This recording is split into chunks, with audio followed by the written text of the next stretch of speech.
So இந்த வீடியோவில் வந்து நம்ம எதை பற்றி பேச போகிறோம் அப்படின்னா சிறிது வெளிச்சம்.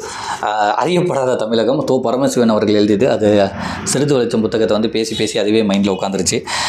தோ பரமசிவன் அவர்கள் எழுதியது. இந்த புக்கை பற்றி நான் இதுக்கு முன்னாடியே வந்து நிறையா நான் சொல்லியிருக்கேன்.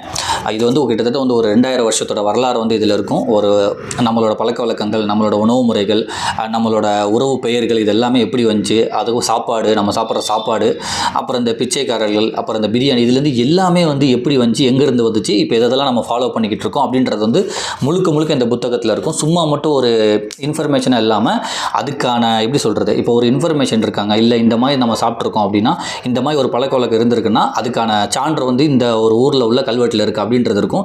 இல்லைனா இந்த இடத்துல வந்து அகழ்வாராய்ச்சி செஞ்சு அதில் இன்ஃபர்மேஷன் இருக்குது அப்படின்றது இருக்கும். அது மாதிரி வந்து இன்னும் என்ன இருக்குன்னா, சில தொல்காப்பியம், சிலப்பதிகாரம் அந்த பாடல்களில் வரிகளில் இருக்கும். ஸோ இந்த மாதிரி பழக்க வழக்கங்கள் இதில் இருந்திருக்குன்னு சொல்லி சும்மா மட்டும் சொல்லிட்டு போகாமல் அதுக்கான இன்ஃபர்மேஷன் வந்து அது இந்த சிலப்பதிகாரம், தொல்காப்பியம் அந்த மாதிரி பாடல்கள் வழியாவோ, இல்லை வந்து கல்வெட்டுகள் வழியாவோ, இல்லை வந்து அந்த அகழ்வாராய்ச்சி பண்ணுறது வழியாவோ வந்து அந்த இன்ஃபர்மேஷனும் இதில் போட்டிருப்பாங்க. எல்லா இன்ஃபர்மேஷனும் வந்து நடந்ததுக்கான காரணமும் அதுக்கான ஒரு தெளிவான விளக்கமும் இதில் வந்து எப்போவுமே இருக்கும். கிட்டத்தட்ட வந்து நம்ம முன்னாடியே சொன்னமே வந்து ஒரு 2000 வருஷத்தோட வரலாறு இதில் இருக்குது. நம்ம தமிழர்களோட வேர்கள் எங்கேருந்து ஆரம்பிச்சிச்சு அப்படின்னு.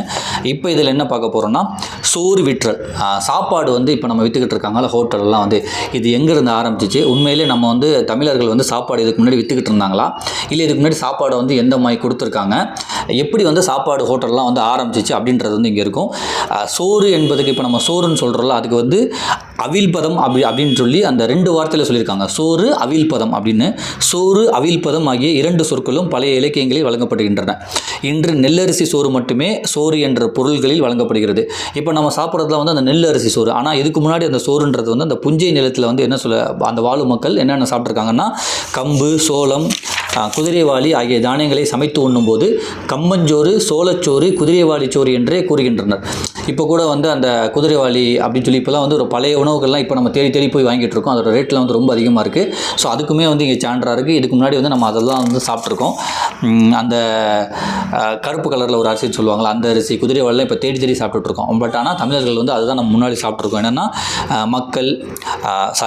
புஞ்சை நிலத்தில் வாழும் மக்கள் கம்பு, சோளம், குதிரைவாளி ஆகிய தானியங்களை சமைத்து உண்ணும்போது கம்பஞ்சோறு, சோளஞ்சோறு, குதிரைவாளி சோறு என்றே கூறுகின்றனர். அதுவும் அன்றி கற்றாழையின் சதை பற்றினையும் பனை, தென்னை ஆகிய மரங்களில் திரட்சை இல்லாத சதை பற்றினையும் சோறு என்றே வழங்குவர். ஸோ சோறுக்கு வந்து இத்தனை மீனிங் இருக்குது. நம்ம சாப்பிட்ற அந்த நெல்லரிசி மட்டும் சோறு இல்லை அப்படின்னு. அது மாதிரி வந்து அரிசின்றது வந்து நெல்லரிசியை மட்டும், இப்போ நம்ம அரிசின்னு சொல்கிறோம்ல, அது வந்து நெல்லரிசியை மட்டும் குறிக்காது. அது வந்து வேறு என்னென்ன பொருளை குறிக்கும்னா, சிறிய தானியங்கள் இருக்குல்ல, அது எல்லாமே வந்து அரின்னு சொல்லுவோம். அந்த அரிசின்றத, அந்த அரின்ற வார்த்தை வந்து அதுக்கு வந்து சிறிய அப்படின்ற ஒரு பொருளுமே இருக்குது. இப்போ அரி என்னும் வேர் சொல்லுக்கு சிறிய என்பதே பொருள். அரிமணல், அரிநெல்லிக்காய், வெள்ளை பூண்டின் சிறிய கீற்றுக்களையும் வெள்ளை பூண்டு அரிசி என்று பெண்கள் கூறும் வழக்கம் உண்டு. இன்று எல்லா ஊர்களிலும் உணவு விற்கும் கடைகள் உள்ளன. சில ஊர்களில் குடிநீரும் விற்பனை பொருளாகிவிட்டது. தமிழர் பண்பாட்டில் சோறும் நீரும் விற்பனைக்கு உரியவை அல்ல என்ற கருத்து இலக்கியங்களை கூர்ந்து நோக்கும் போது தெரிகிறது. இதுக்கு முன்னாடி வந்து சோறும் சாப்பாடையும் தண்ணியை வந்து யாருமே விற்றதில்லை. இப்போ தான் 18ஆம் நூற்றாண்டுக்கு அப்புறம் தான் நம்ம விற்றுக்கிட்டு இருக்கோம். தமிழர் பண்பாட்டில் வந்து சோறும் நீரும் விற்பனைக்கு உரியவை அல்ல அப்படின்னு தான் வந்து எல்லா இலக்கியங்கள்லையுமே இருக்குது. அது மாதிரி தான் பண்ணியிருக்கோம் அப்படின்றாங்க. கிராமப்புறங்களில் ஊர் மடத்தில் சாவடி, அந்த ஊர் மடம்னா அந்த சாவடி வழி செல்வோர் யாரும் உண்ணாமல் இரவில் படுத்திருந்தால் ஊர்க்காரர்கள் இரவுச்சோறு கொடுக்கும் வழக்கம் 50-60 நூற்றாண்டுகளுக்கு முன்பு வரை நடைமுறையில் இருந்திருக்கிறது. தங்கள் இடத்தில் இரவில் பசியோடு யாரும் உறக்கச் செல்வது தங்களுக்கு மாடக்கேடு என்று கருதியுள்ளனர். யாராச்சும் ஒருத்தவங்க வந்து தன்னோட இடத்துல வந்து சாப்பாடு இல்லாமல் படுத்தா, அதாவது பட்னியாக படுத்தா வந்து அது எங்களுக்கு வந்து ஒரு மானக்கேடு அப்படின்னு சொல்லி தான் வந்து தமிழர்கள் இருந்திருக்காங்க. அவ்வளோ வந்து சாப்பாடு வந்து இல்லாதவங்களுக்கு கொடுத்துருக்காங்க. அதுக்கப்புறம் தான் வந்து அந்த ஹோட்டல்ன்றது ஆரம்பிச்சிருக்கு அப்படின்றாங்க. சிறுகுடி கிழான் பண்ணன் வரியாருக்கு சோறளித்த செய்தி சங்க இலக்கியத்தில் பேசப்படுகிறது. உயிர் மருந்து என சோற்றினை வர்ணிக்கும் மணிமேகலை வறியவருக்கும் ஊனமுற்றோருக்கும் கைவிடப்பட்டவருக்கும் நோயாளிக்கும் உணவளிக்க வேண்டும் என்று வலியுறுத்துகிறது.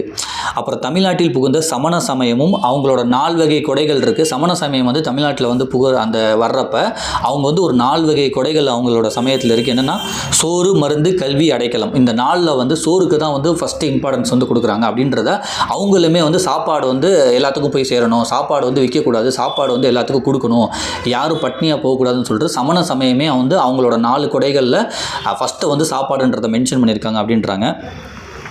9ஆம் நூற்றாண்டு முதல் நெடுவழிகளில் அமைந்த தாவாளங்களையும் சத்திரங்களையும் மடங்களையும் காண்கின்றோம். விஜயநகர மன்னர் வருகைக்கு பின்னர் கிபி 5ஆம் நூற்றாண்டு அளவில்தான் சத்திரங்களில் சோறு விற்கப்பட்ட குறிப்புகளை காண முடிகிறது. பிற்கால சோழர் கல்வெட்டுகளில் கோயில்களிலும் மடங்களிலும் சட்டிச்சோறு வழங்கிய செய்தி குறிக்கப்படுகிறது. இவ்வழக்கம் 18ஆம் நூற்றாண்டின் நடுப்பகுதி வரை நடைமுறையில் இருந்துள்ளது. அக்காலம் வரை 18ஆம் நூற்றாண்டு வரை சோறும் நீரும் மட்டுமே இந்த விற்பனைக்கு விதிவிலக்கை பெற்றிருக்கின்றன. சாலையோர கடைகளில் பிற உண்பண்டங்கள் விற்கப்பட்ட செய்தி சிலப்பதிகாரத்திலேயே பதிவாகியிருக்கிறது. சாப்பாடும் அந்த தண்ணியை தவிர மீதி அந்த தின்பண்டங்கள்லாம் வந்து விற்றுருக்காங்க 18ஆம் நூற்றாண்டு வரை. அதையுமே இங்கே சொல்கிறாங்க. பெருஞ்சோறு என்னும் சொல் இலக்கியங்களில் காணப்படுகிறது. அந்த பெருஞ்சோறு அப்படின்றது வந்து இலக்கியங்களில் காணப்படுகிறது. அது என்னென்னா வந்து இப்போ மன்னர்கள்லாம் வந்து போருக்கு போகும்போது அவங்களோட படை வீரர்களோட உட்காந்து சாப்பிடுவாங்களாம். அதுக்கு பேர் தான் பெருஞ்சோறுன்னு சொல்லுவாங்களாம். அதை வந்து ஒரு பழக்க வழக்கங்களாகவே இங்கே வந்து நம்ம வந்து மன்னர்கள் போருக்கு போகும்போது அதை வந்து ஃபாலோ பண்ணிக்கிட்டு இருந்திருக்காங்க. அது பேர் தான் பெருஞ்சோறு அப்படின்னு சொல்லி சொல்கிறாங்க. இது அரசன் போருக்கு செல்லும் முன் வீரர் அனைவரோடும் கூடி உண்டதை குறிக்கிறது. எனவே இது ஒரு போர் சடங்கு நிகழ்ச்சியாக செய்யப்பட்டது என தோன்றுகிறது அப்படின்னு சொல்கிறாங்க. விஜயநகர பேரரசு காலம் தொடங்கி தமிழ்நாட்டு சத்திரங்களில் சோறு விற்கப்பட்டு பின்னர் ஆங்கிலேயர் ஆட்சி காலத்தில் ஹோட்டல் எனப்படும் உணவு விடுதிகள் தொடங்கப்பட்டன. ஸோ ஆங்கிலேயர் அவங்க வந்தவன தான் வந்து அந்த ஹோட்டல் அப்படின்ற ஒரு நேமை வச்சு அந்த ஹோட்டல் வந்து ஆரம்பிக்கிறாங்க. கடந்த நூற்றாண்டின் பிற்பகுதியில் தான் நகரங்களிலும் சிறு நகரங்களிலும் காசுக்கு சோறு விற்கும் கடைகள் உண்டாகின. அப்பொழுதும் கூட பிராமணரும் பிராமணரை அடுத்த மேல் சாதியினரும் முஸ்லீம்களும் தங்கள் சாதியினருக்கு மட்டுமே உரிய உணவகங்களை நடத்தி வந்திருக்கின்றனர்.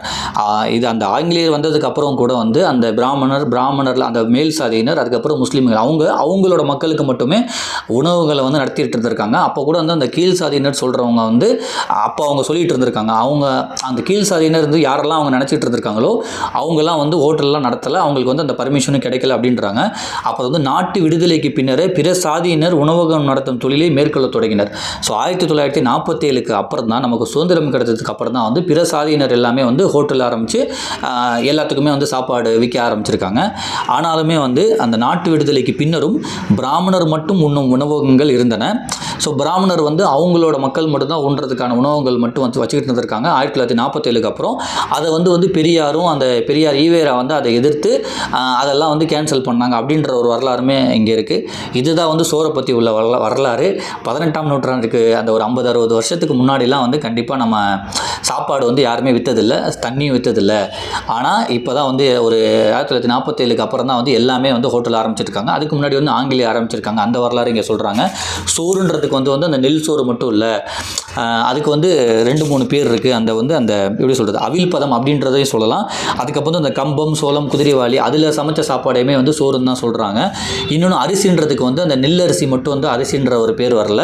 அரி அப்படின்றதுக்கு வந்து அந்த சிறிய பொருள், அந்த சிறிய அப்படின்றதுக்கு வந்து ஒரு பொருள் இருக்குது. அரினா சிறிய அப்படின்ற ஒரு பொருள் இருக்குது. அரிசின்றது வந்து அந்த நெல்லரிசி மட்டும் குறிக்கிற பொருள், அதையுமே இங்கே வந்து பதிவு பண்ணுறாங்க. ஸோ அந்த மாதிரி வந்து நிறைய இன்ஃபர்மேஷன் இருக்குது. ஒரு 2000 வருஷத்தோட இன்ஃபர்மேஷன் இதில் இருக்குது. இதை வந்து பரமேஸ்வரன் அவர்கள் வந்து அவரோட அந்த கடந்த 30 வருஷமாக அவர் வந்து கடந்த 30 ஆண்டுகளாக நான் கண்டும் கேட்டும் வாசித்தும் அறிந்தவை மட்டுமே இந்த நூலில் பதியப்பட்டுள்ளன அப்படின்னு சொல்லி போட்டிருக்காங்க. இன்னொன்று வந்து தமிழர்களோட வேர்களை வந்து நம்ம அறிஞ்சிக்கணும். இது இங்கே வந்து நம்ம வேர்கள்னால் நம்ம பண்ணுற பழக்க வழக்கங்கள், பேச்சு மொழிகள், சாப்பாடு எல்லாமே அதோட வேர்கள் எல்லாமே எப்படி ஆரம்பிச்சிச்சுன்றது வந்து இந்த புத்தகத்தில் இருக்குது. 30 வருஷமாக என்னோட அனுபவத்தில் இதை எழுதியிருக்கேன் அப்படின்றாங்க. பரமேஸ்வரன் வந்து நிறைய புத்தகம் எழுதியிருக்காரு. பெரிய ரைட்டர். நிறைய பேர் வந்து இந்த புத்தகத்தை வந்து சஜஷன் பண்ணியிருக்காங்க, படிங்க அப்படின்னு சொல்லிட்டு. வாய்ப்பு இருந்தால் அந்த புத்தகம் படிங்க. சில விஷயம் கொஞ்சம் நான் அந்த வார்த்தையெல்லாம் கொஞ்சம் உச்சரிப்பெல்லாம் கொஞ்சம் சொதப்பிடுறேன். இப்போ அடுத்த வாட்டி நான் கொஞ்சம் கரெக்ட் பண்ணிக்கிறேன். நன்றி.